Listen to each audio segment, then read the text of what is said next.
Note for video. Hello guys, my videos are fact-based, made for curious minds and knowledge lovers. If you spot any mistakes, please comment. It helps me improve and keeps the facts accurate. Some may love cinematic visuals, but my focus is purely educational and informative. Don't forget to subscribe my channel and like the video. Let's dive into the knowledge world. A romantic getaway, it's a chance to reconnect, escape the noise of daily life, and just find yourselves again in the quiet of nature. It's a beautiful picture, right? One that's supposed to be built on trust and a sense of shared adventure. But what if the person you trust most is planning a totally different kind of escape? And what if that shared adventure has a secret, terrifying goal? The term, alpine divorce, has been clawed back from the pages of a Victorian horror story and into the chilling reality of our social media feeds. And it's not about a simple breakup on a hiking trail. It's a sinister pattern where a romantic trip becomes a calculated plot, where isolation becomes a weapon, and where a relationship is ended in the most brutal way you can imagine. It's a pretty little euphemism for being abandoned, or worse, by the one person you're supposed to be able to count on when things go wrong. This isn't just some TikTok trend or a ghost story you tell around a campfire. This is real. It has a history, a body count, and a distinct psychological profile. And understanding it might just be the most important thing you do before you pack your bags for that next trip. We're about to expose the sinister psychology behind this, where it came from, and the critical warning signs you absolutely cannot afford to ignore. Because sometimes the greatest danger isn't the wilderness around you, but the person walking right beside you. The Victorian nightmare is story's sinister origin. To really get why the term, alpine divorce, carries so much weight, we have to go back in time, over 130 years, to 1893. The phrase was coined by a Scottish-Canadian writer named Robert Barr in a short story that's as unsettling as it is brilliant. The story, An Alpine Divorce, introduces us to John and Mrs. Bodman, an English couple locked in a marriage so toxic and full of mutual hatred that it feels like a prison with no way out. You have to remember, in late Victorian England, divorce wasn't like it is today. It was a maze of rigid laws, public shame, and insane costs that basically trapped people in miserable, loveless unions. The Bodmans are the perfect example of this social cage. They despise each other with a quiet, simmering rage, but they're stuck together by law and what society expects. Their entire life is a performance, acting civil while hiding a deep, corrosive resentment. John Bodman decides he's had enough. But instead of facing the scandal of a separation, he comes up with a plan that is both diabolical and, in his mind, perfect. He arranges a trip to the majestic Swiss Alps, a landscape of breathtaking beauty and terrifyingly steep drops. His plan is simple. During a hike to a precarious ledge called the Hanging Outlook, he's going to push his wife off the cliff. Her death will be ruled a tragic accident, a slip on a treacherous path, and he'll be free, a grieving widower, not a murderer. It's cold, premeditated, and disguised by the romance of an alpine vacation. Barr sets the scene perfectly, contrasting the stunning beauty of the mountains with the ugly truth of Bodman's plan. The serene landscape becomes a character in itself, beautiful, but totally indifferent to human morality. A perfect accomplice for a perfect crime. Bodman is sure he'll succeed. After all, his wife has a habit of following him everywhere, a trait he hates but now plans to use for his deadly goal. But this is where the story takes its famous, jaw-dropping twist. As they're standing on the edge of the abyss, the exact spot he chose for her death, Mrs. Bodman turns to him. After years of cold silence, she speaks his name, catching him completely off guard. And then she reveals the shocking truth. She knew. She knew about his resentment, she suspected his plan, and she's already made her own arrangements. She tells him she spent the last few weeks writing letters to her friends and a lawyer, detailing her fears that her husband was planning to kill her on this very trip. She has framed him perfectly for her own murder. And then, before he can even react, she jumps. John Bodman is left standing alone on the cliff's edge, a murderer in his heart, but not by his hand. He's trapped. He's facing the consequences of a crime he didn't physically commit, but one his wife orchestrated in her final, vengeful act. Barr's story wasn't just a thriller, it was a dark satire, a blistering critique of marriage laws that pushed people to such desperate, violent ends. It showed how respectable fronts can hide monstrous thoughts. And the term, an alpine divorce, was born, meaning not just murder, but a meticulously planned end to a marriage where the beautiful, romantic setting is the key to the whole plot. From dusty books to viral tics, the modern resurgence for over a century, An Alpine Divorce, was pretty much just a piece of literary history, a grim tale for scholars and fans of Victorian literature. Then came the 21st century and the internet's uncanny ability to resurrect forgotten phrases and give them a new, terrifying life. Just this past February, the term exploded into the modern consciousness. It started with a TikTok video from a user named It Ever Afteria. The clip is raw and visceral. It shows her walking alone on a rocky, desolate trail, obviously distressed, with tears streaming down her face. The text over the video tells the story. POV, you go on a hike with him in the mountains but he leaves you alone by yourself and you realize he never liked you to begin with. The video went viral, racking up over 19 million views and striking a deep, unsettling chord with millions. It wasn't a story of planned murder, but it was a story of abandonment, of being left vulnerable and alone in a remote place by the person who was supposed to be your partner. The comments section opened the floodgates. Story after story poured in, weaving together a grim picture of a shockingly common experience. One woman shared a harrowing story of being ditched by her boyfriend while hiking out of the Grand Canyon. She only made the grueling 12-hour journey back to safety because a kind stranger from Norway helped carry her backpack. Another described the sheer panic of getting lost in the woods after her partner stormed off during an argument, and the immediate finality of blocking his number the second she got back to civilization. Another user pointed out that this isn't just about the wilderness, recalling how a former partner left her on the side of a road. What these stories revealed was a modern reinterpretation of the alpine divorce. The term shifted from a murder plot to a label for a specific kind of abuse, ending a relationship by deliberately leaving a partner in a vulnerable, isolated, and potentially dangerous situation. It's ghosting, but with life-threatening stakes. This modern definition is what separates it from just a bad breakup. It's the combination of emotional cruelty and genuine physical danger. The abuser gets to avoid a hard conversation, a messy emotional scene, and any accountability. They just walk away. The victim, though, is left to deal with everything at once: the shock of the breakup, the crushing weight of feeling disposable, and the immediate, practical job of just surviving. They have to find their own way back, navigating not just heartbreak, but unfamiliar terrain, potential injury, and the terrifying realization that their safety meant less to their partner than their desire to avoid a little discomfort.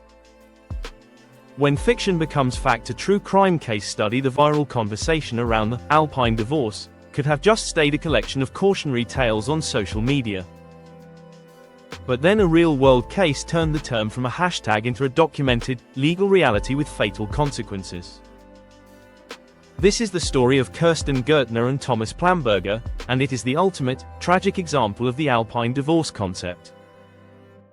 In January 2025, the couple set out to climb the Grossglockner, Austria's tallest and most formidable mountain, which stands at nearly 12,500 feet. Plamberger, a 37-year-old chef, was by all accounts a highly experienced mountaineer. Gertner, 33, was not. Prosecutors would later argue she had never taken on a high-altitude tour of this length and difficulty, especially not in harsh winter conditions. The climb was a mess from the start. They began their ascent hours too late, and Gertner was ill-equipped. She wore soft snowboard boots, which were completely wrong for the mixed terrain of rock and ice. They also didn't have enough emergency gear, like a proper bivouac sack for shelter in a crisis. As night fell, the conditions on the mountain got worse. Temperatures dropped to 4 degrees below 0 Fahrenheit, with winds gusting up to 45 miles per hour. High on the mountain, Gertner became exhausted and hypothermic. She couldn't go on. At this critical moment, when a partner's support is literally a matter of life and death, prosecutors argued that Plamberger made a series of incomprehensible and ultimately fatal choices. A police helicopter was in the area, and he even spoke to an officer on the phone. But he refused to signal for help, insisting they didn't need a rescue. Then, around 2 a.m., just 165 feet below the summit, he made his final decision. Prosecutors stated he left Kirsten Gertner, unprotected, exhausted, hypothermic, and disoriented. He didn't wrap her in their emergency blanket. He didn't even take off her heavy backpack. He just secured her to a rock with a rope and climbed down alone, supposedly to get help. When rescuers finally reached her the next day, Kirsten Gertner had frozen to death. During the trial, Plamberger pleaded not guilty, claiming he was endlessly sorry, and that it was all just a tragic accident. He tried to argue he wasn't the designated leader of the tour. But his story started to fall apart. He described himself as the leader in earlier police statements. Then came the bombshell, a testimony from a former girlfriend. She told the court that in 2023, Plamberger had done the exact same thing to her, on the exact same mountain. He had gotten angry when she was struggling and simply left her behind. She survived, but the incident revealed a horrifying pattern of behavior. The judge, an experienced climber himself, found Plamberger guilty of gross negligent manslaughter. He was given a 5-month suspended sentence and a fine. The light sentence sparked global outrage, but the verdict itself was huge. It set a legal precedent. As the far more experienced climber, Plamberger was responsible for his partner's safety. The case proved, in the clearest terms possible, that the Alpine divorce wasn't just a story. It was a crime.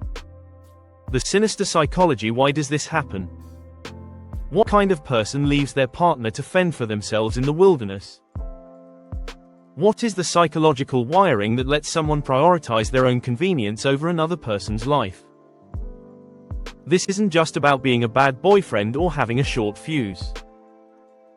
The act of an Alpine divorce points to something much darker. At its core, this behavior is an extreme form of coercive control, where isolation is the main weapon. In many abusive relationships, an abuser tries to cut their partner off from friends, family, and money to make them easier to control.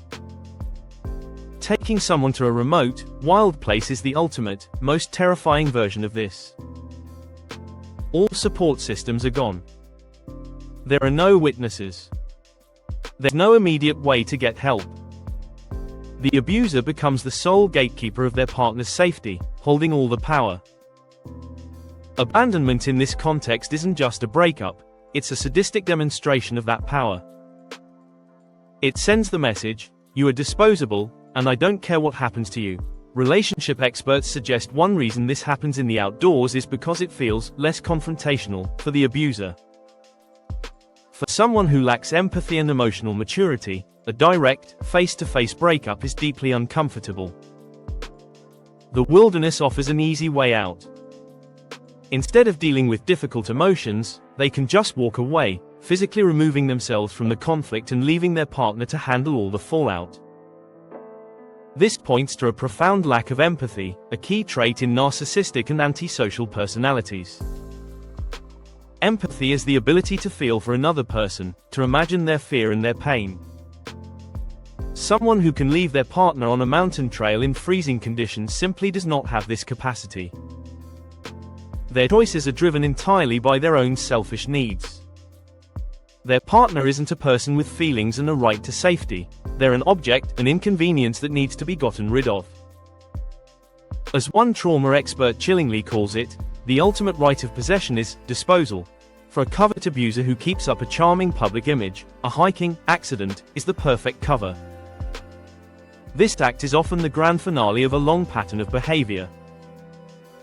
Therapists call the warning signs micro-abandonments. These are smaller, seemingly less serious moments where a partner consistently pulls away the care when you're vulnerable. It might be stonewalling you during an argument, just disappearing or shutting down completely. It could be refusing to help when you're sick, or getting annoyed and walking way ahead of you when you ask them to slow down.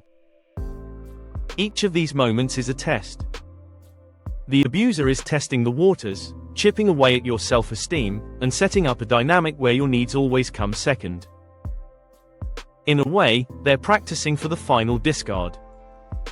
The red flags, warning signs you can't ignore. An act as extreme as an alpine divorce rarely comes out of the blue. It is almost always preceded by a pattern of escalating behaviors and red flags.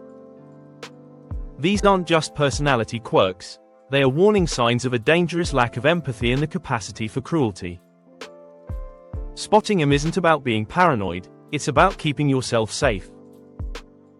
Here are 5 major red flags you can't afford to ignore. First, a pattern of micro-abandonments. This is probably the biggest one. It's a history where your partner consistently withdraws support when you're vulnerable. Maybe they joke about leaving you behind in a store or drive off for a few seconds after an argument. Maybe they ignore your calls when you're anxious or show obvious annoyance when you're sick. These aren't just one-off bad moods. They're a pattern that says, when you need me, I won't be there. This is the foundation that a bigger abandonment is built on. Second, weaponizing their expertise and testing your limits. Pay close attention to the power dynamic, especially in shared activities. Does your partner, who might be an experienced outdoorsman, constantly push you to do things you're not comfortable with? Do they put down your abilities or make you feel weak and dependent on their superior skills? A healthy partner encourages you at your own pace. A controlling one uses their expertise to dominate you. They might get frustrated or angry when you can't keep up, making your physical limits seem like a personal failing that's inconveniencing them. Third, extreme conflict avoidance mixed with impulsive cruelty. A person who would abandon someone on a trail is often someone who will do anything to avoid a direct, emotional confrontation. They might have a history of ghosting people or ending relationships in abrupt, cowardly ways. When you pair that deep-seated conflict avoidance with impulsivity and a cruel streak, it's a dangerous mix. They don't have the tools for a mature breakup, so when they feel cornered or frustrated, their solution is to just detonate the situation and walk away, no matter the consequences. Fourth, the use of dark or threatening jokes. Humor can be very revealing. Be wary of a partner who makes jokes that aren't really funny, jokes about something bad happening to you, about you getting lost, or about them leaving you behind. They might dismiss it as a dark sense of humor, but it can also be a way of testing your boundaries and normalizing a threatening idea. In the context of planning a remote trip, comments like, "Don't fall," or "Hope you can find your way back," stop being funny and start feeling like a threat. Fifth, a lack of empathy in other areas of life. A person capable of this likely shows a lack of empathy in many other ways. How do they talk about their exes? How do they treat service staff? Do they seem genuinely sorry when they hurt someone's feelings, or do they get defensive and blame the other person? Can they ever see a perspective outside of their own? This fundamental inability to feel for others is a massive red flag.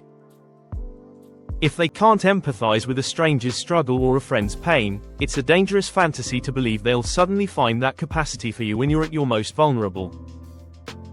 If you've ever had a gut feeling that something was wrong on a trip, or if any of these red flags are hitting a little too close to home, you are not alone. Sharing these experiences isn't about gossip, it's about collective safety and dragging dangerous patterns out into the light. Consider sharing your thoughts in the comments below. You never know who you might be helping. Reclaiming your safety. We've gone from a 19th century horror story to the comment sections of TikTok, and from the treacherous peaks of the Swiss Alps to a tragic courtroom in Austria. The journey of the term, alpine divorce, is a chilling reminder that the line between fiction and reality can be terrifyingly thin. What started as a literary critique of rigid social laws has become modern shorthand for a brutal form of abuse, one that uses isolation as a weapon and turns romance into a fight for survival.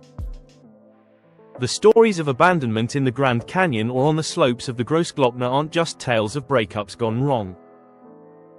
They are stark illustrations of coercive control, a chilling lack of empathy, and the ultimate act of treating another human being as disposable. The case of Thomas Plamberger serves as a grim legal anchor, proving there are real, fatal consequences when one partner decides the other's life is worth less than their own convenience.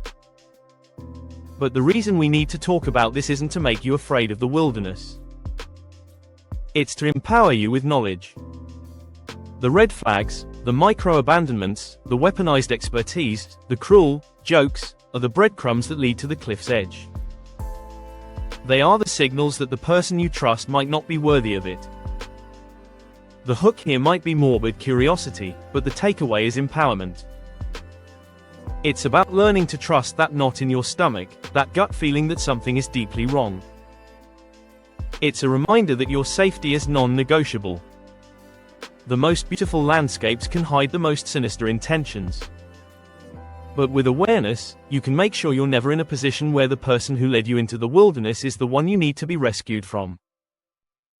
Our goal here is to keep exploring the complex and often dark psychology of human relationships, so that we can all navigate them more safely.